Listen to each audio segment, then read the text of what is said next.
ॐ नमः वाक्वाचालाय।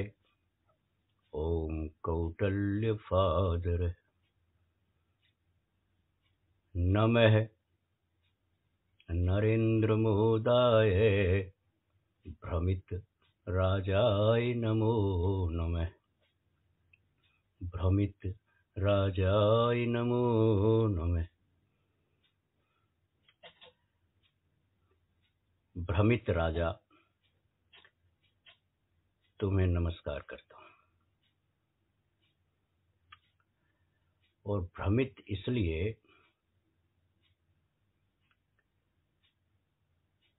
कि राजा होने के बाद भी आप इस मातृभूमि की किन्हीं भी अर्थों में रक्षा करने में असमर्थ हैं, क्योंकि आप भ्रमित हैं।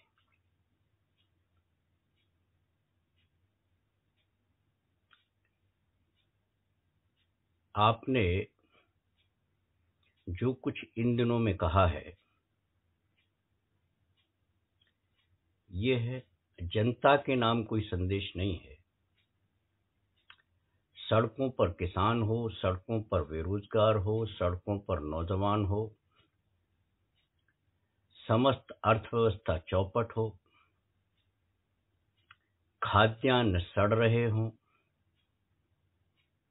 पोषित कुपोषित, भूख और दुर्दशा से लोग मर रहे हों, उस वक्त भी आप अपने जन्म दिवस पर उसी जनता से 5 चीजें मांगते हैं। इसलिए मैंने कहा कि आप कौटिल्य के भी पिताजी हैं, कौटिल्य के भी फादर हैं, और नमस्कार करता हूं। आप जनता से ही मांगते हैं। क्या अधिकार है आपको? जो दुर्गति जनता की आपने लगभग की, और भविष्य में साल 2 साल में और उसका विकृत रूप आने वाला है, ये बात आपकी समझ में नहीं आती। आपने 5 पाप किए, 5 पाप, और दर्शनों में 5 पाप जब पूरे हो जाते हैं, उसकी इंतहा हो जाती है, तो उसके बाद पापी का नाश निश्चित है, ऐसा मेरा शास्त्र मानता है। हिंदू संस्कृति भी, सनातन संस्कृति भी, वैष्णव संस्कृति भी, शैव संस्कृति भी, श्रवण संस्कृति भी, ये कभी हो नहीं सकता कि आप पाप पर पाप करते चले जाएं और अपनी निजी जिंदगी के लिए नहीं, निजी जिंदगी के भोग के लिए।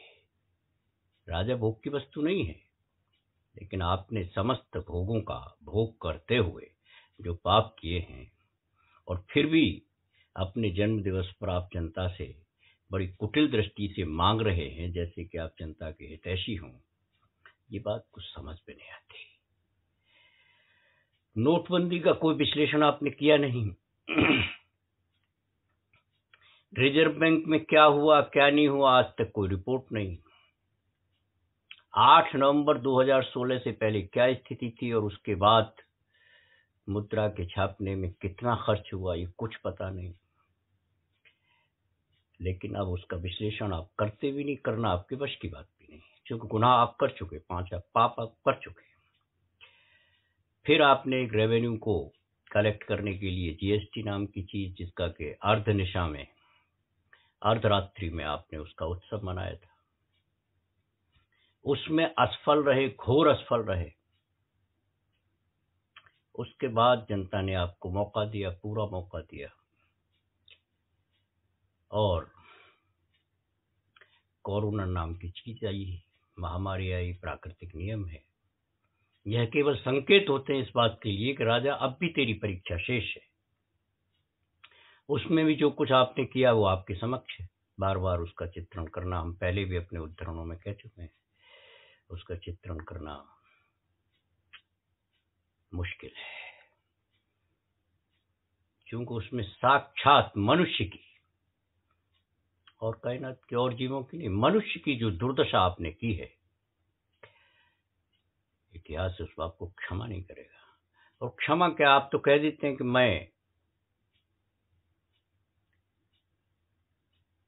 जो गांधी का वध करने वाली संस्थाएं, आप उनके लिए लोगों से कह देते हैं कि मैं उनको दिल से माफ नहीं कर पाऊंगा, लेकिन फिर भी वो लोग राज करते हैं और आपकी राज्य व्यवस्था में उनको स्थान प्राप्त है। खैर, तो आपकी लफाजी से सब परिचित हैं। वाक चातुरी को मैंने इसलिए, वाक चातुरी नहीं है, वाक वाचालता है, इससे सब परिचित है। और अब तो चुनावों के दिन है, तो आपकी वाक वाचालता में और ज्यादा ताकत आएगी, क्योंकि आपके अंदर जो ऊर्जा है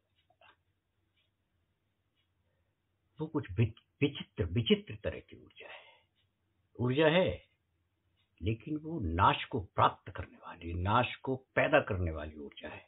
इस बात को आप समझ ले रहे हैं। अग्नि में ऊर्जा है, अग्नि की दोनों ही चीजें, अग्नि का आप उपयोग भी कर सकते हैं। ये बात कोई आपसे छुपी नहीं है, कोई बहुत नई बात भी नहीं है।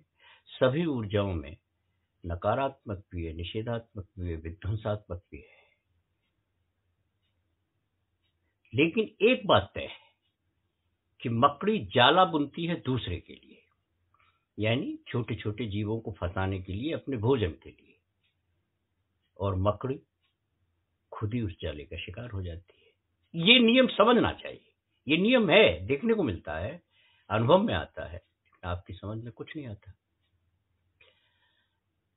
संस्कृत में एक श्लोक कहा है नीति शास्त्रों में, विद्या विवादाय धनम मदाय शक्ति परेशान परपीडनाय खलस्य साधोर विपरीत में तत् ज्ञानाय दानाय च रक्षणाय। विद्या जैसी चीज, ये खल यानी दुष्ट और सज्जन के बीच का निर्णय है कि कौन किसका किस तरह से उपयोग करता है या दुरुपयोग करता है। तो दुष्ट और साधु के बीच की कहानी है। साधु के लिए विद्या ज्ञान का विषय है, और वही विद्या जो दुष्ट है उसके लिए विवाद का विषय है। ऊर्जा एक ही है। ये संस्कृत के शास्त्रों में कहा है, इसलिए मैं इसलिए कहता हूं कि आप हिंदू संस्कृति की, लेकिन आप हिंदू संस्कृति भी नहीं पढ़ पाते। और धन दुष्ट के लिए मद अहंकार का विषय होता है, और साधु के लिए दान का विषय होता है। और शक्ति जो दुष्ट है, जो खल है, उसके लिए दूसरों को परेशान करने के लिए, दूसरों को पीड़ा देने की वस्तु है, और साधु के लिए वो दूसरे को रक्षा देने की वस्तु है। आपके अंदर जितनी भी ऊर्जा है जिस पर आपको घमंड अभिमान भी हो सकता है, वो केवल और केवल इस मानव समाज को पीड़ा दे रहा है, पीड़ा। और ये समझ में नहीं आता कि आप प्रज्ञा चक्षु क्यों बने हुए हैं, आप धृतराष्ट्र क्यों बने हुए हैं, अंधे क्यों बने हुए हैं, या वास्तव में आपकी ज्ञानेंद्रिय अंधी है, आपको समझ नहीं आता। आपने 5 पाप किए, मैंने आपको 3 अभी गिनाए, और उसके बाद आपने किसानों पर प्रहार कर दिया,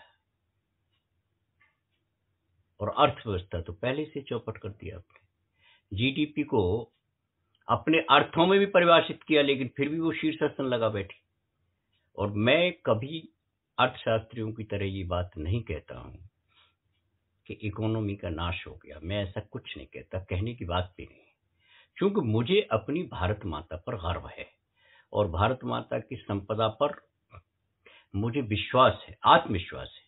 और मैं जनता को भी कहना चाहता हूं कि ऐसा कुछ नहीं है कि अर्थव्यवस्था चौपट हो गई, लेकिन अर्थव्यवस्था का क्रम बिगाड़ दिया आपने, उसको शवासन में लाके खड़ा कर दिया, शीर्षासन में लाके खड़ा कर दिया। बस यही है। बाकी तो जो कि तो मेरे पास संपदा कहां चली जाएगी। और यहाँ के जो कुशल व्यापारी हैं, उन पर भी मुझे फकर है, नाज है कि वो कहीं न कहीं उस अर्थव्यवस्था को फिर स्तर पर ले आएंगे। पहले भी कई बार हो चुका है इस तरह का। भाई देखिए ना, खड़ी फसल को टिड्डियां खराब कर जाती हैं।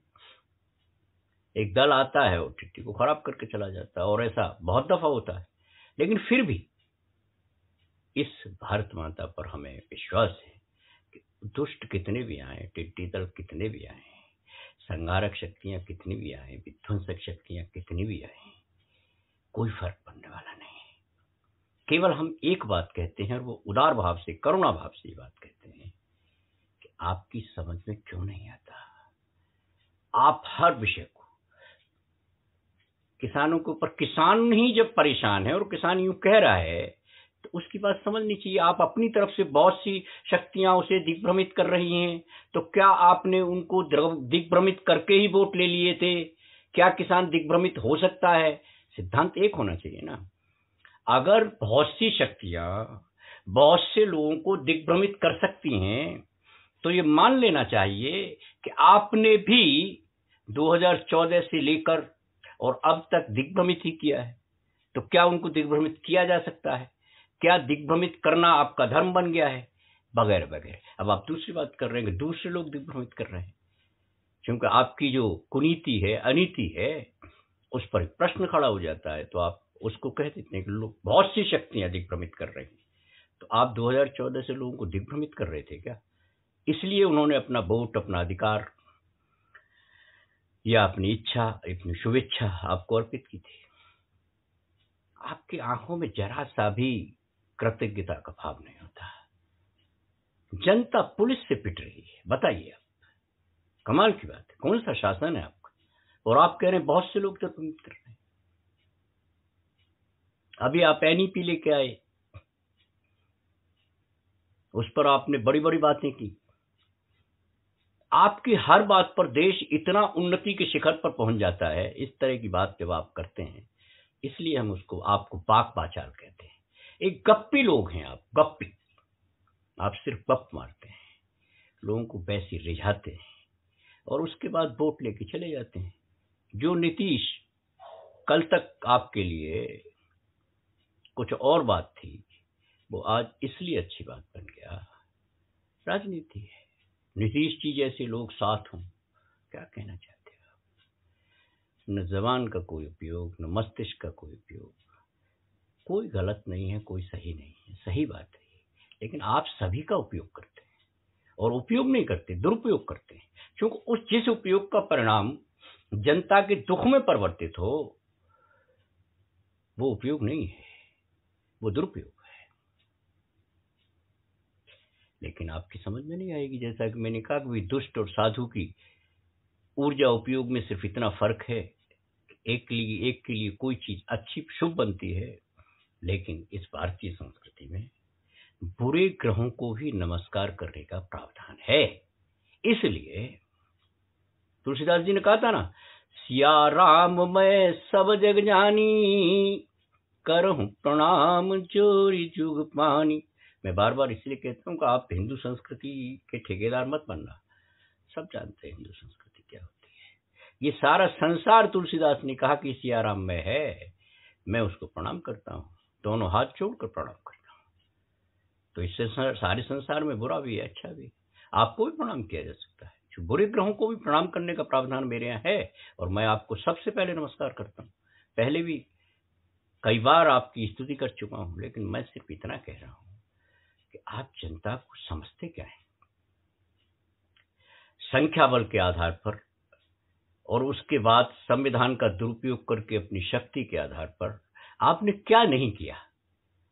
जनता को सड़कों पर इस तरीके से पिटता हुआ देखकर आपको कभी भी हृदय में उथल पुथल नहीं होती। दया नहीं कहता मैं, करुणा नहीं कहता, क्योंकि दया और करुणा के तो आप आदमी नहीं।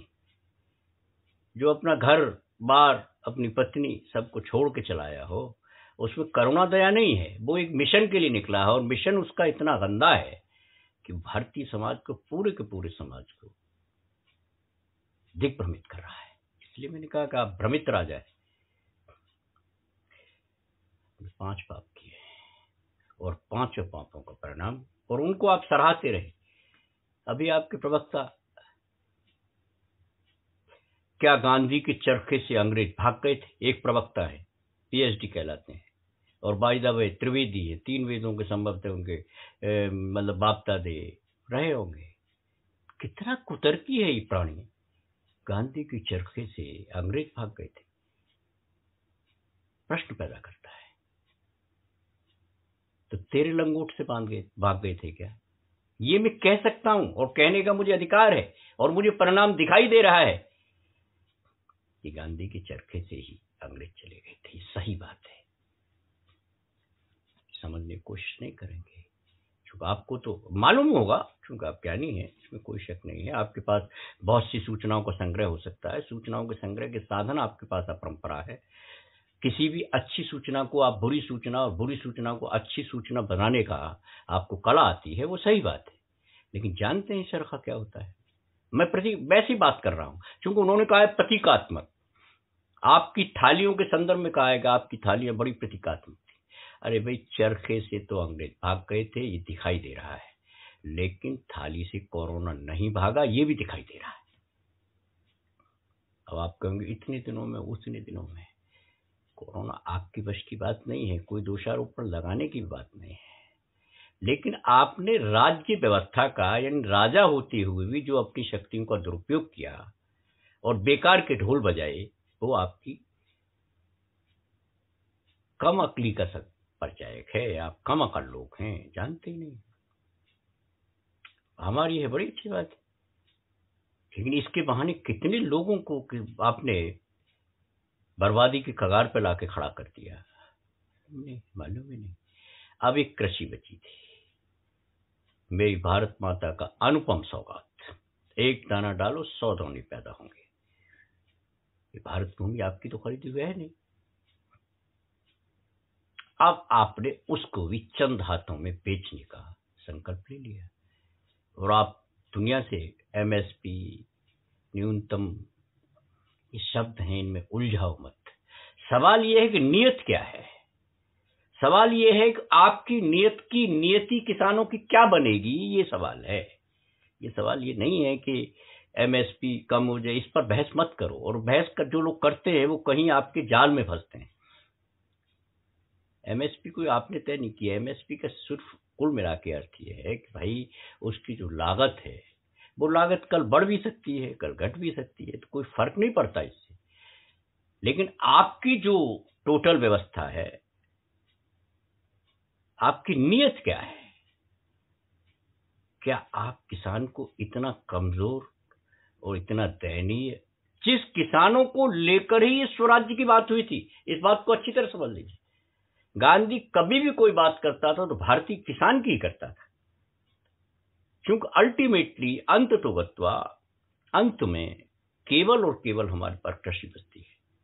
आपने सर्वनाश कर दिया। और सर्वनाश का अर्थ ये नहीं है कि इस देश से कोई संपदा चली गई। जिन पर संपदा चली गई, कोई वक्त आएगा तो उनसे छीन भी ली जाएगी, कानून के माध्यम से छीन ली जाएगी। प्रीवी पर्चेज हमने छीने हैं, नेशनलाइज हमने किया है, जो है कोयले का राष्ट्रीयकरण हमने किया है, भूगर्भ की संपदा का राष्ट्रीयकरण हमने किया है। नहीं तो अभी तक तो आप आयरन और सब बेच गए होते। एक एक चीज नहीं गिना सकता, लेकिन गिना ना चाहें तो ये इस देश में अपार संपदा है। आपने जो कृषि थी उसको भी बर्बाद करने की ठान ली, और इसलिए नहीं ठान ली कि हमें भारत माता का कोई, आप उसकी शक्ति का दोहन नहीं कर लेंगे, आपकी औकात भी नहीं, आपकी हैसियत नहीं है कि हमारी जो उर्वरक ऊर्जा है इस मातृभूमि की, इस पृथ्वी माता की, उसको आप नहीं सोख सकते। और अगर सोख सकते तो आप अब तक बेच गए होते। लेकिन ऐसा नहीं हो सकता, वो तो नित्य है। लेकिन जो किसान उसको पैदा कर रहा है, आप चंद हाथों में सौंप देंगे ये सब बात।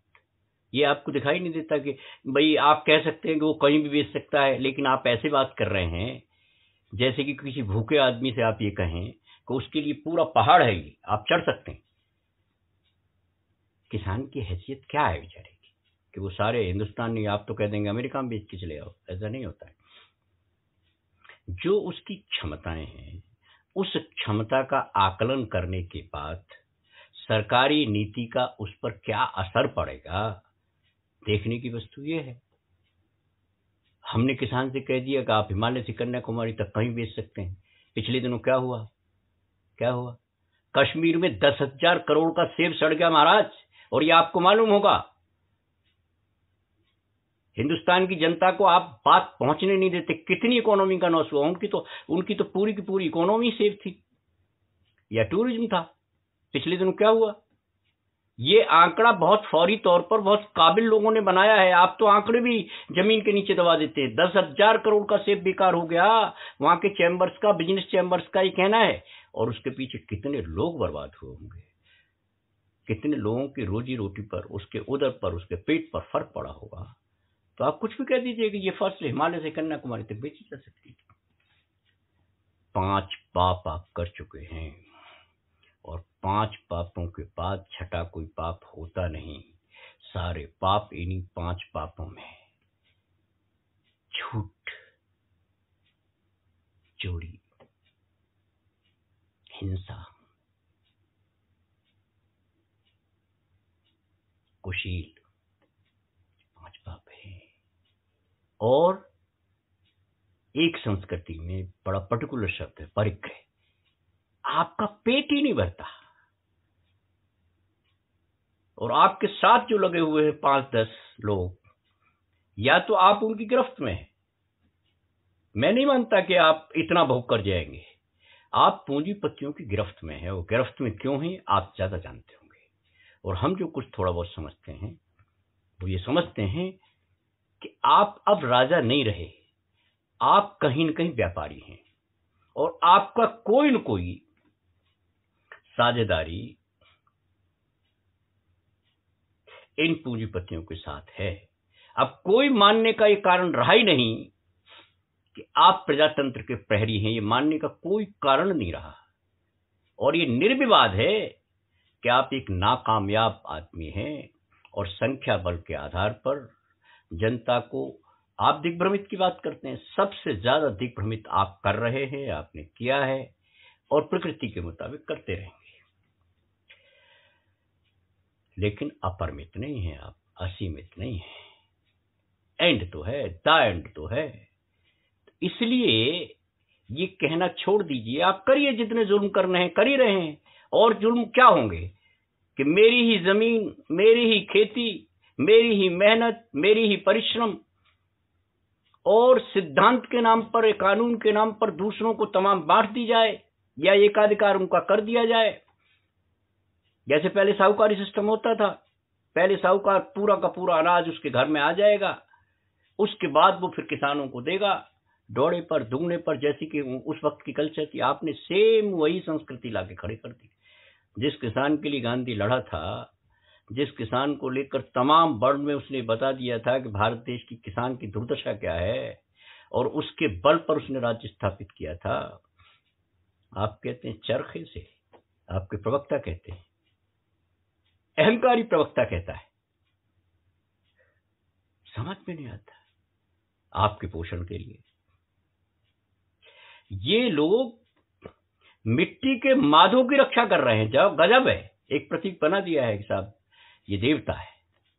मिट्टी का जो माधा होता है ना, माधो, मिट्टी का माधो, उसकी अर्चना में, पूजा में, उपासना में, उसकी भक्ति में तर्क कुतर्क देखिए, गांधी के चरखे को भी नहीं बख्शते।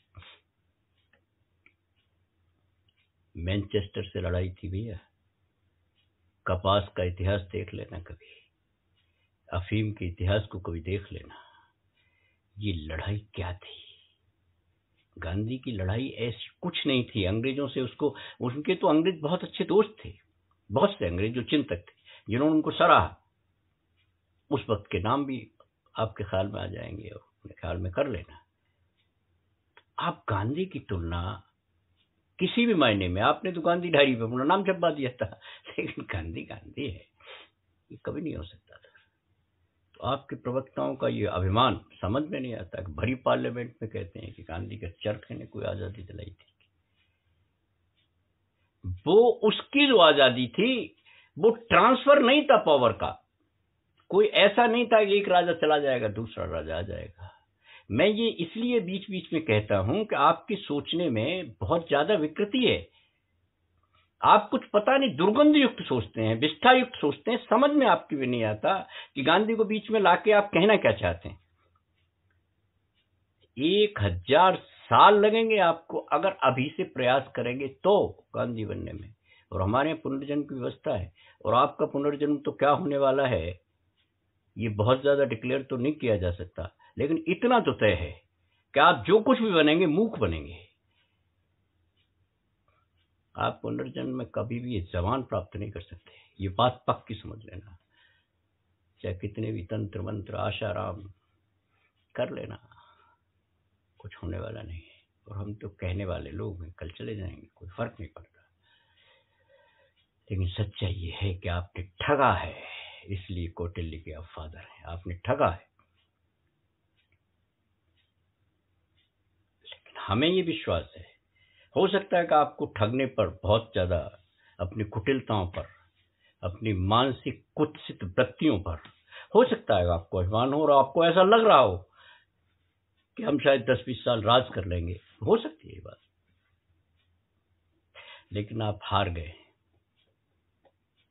हार आप स्वीकार करें या ना करें, आप जीते उस दिन थे जिस दिन 138 या 130 करोड़ जो भी है, सेंसस तो आपके पास उपलब्ध नहीं, उस जनता ने आपको माला पहनाई थी। जीत आप उस दिन गए थे।